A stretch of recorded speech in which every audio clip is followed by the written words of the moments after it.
Nagdadagdag ng kaalaman ang taong may karunungan. Ngunit ang mga hangal ay nagsasalita tungo sa kanyang kapahamakan. Seguridad ng mayaman ang kanyang kayamanan. Ngunit kapahamakan naman ng mahirap ang kanyang kahirapan. Ang gantimpala ng matuwid ay maganda at mahabang buhay.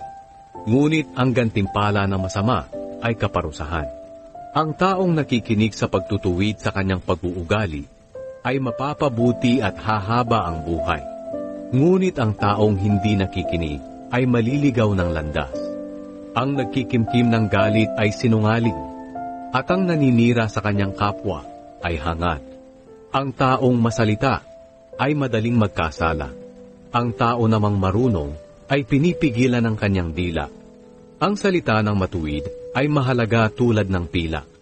Ngunit ang isip ng masama ay walang kabuluhan.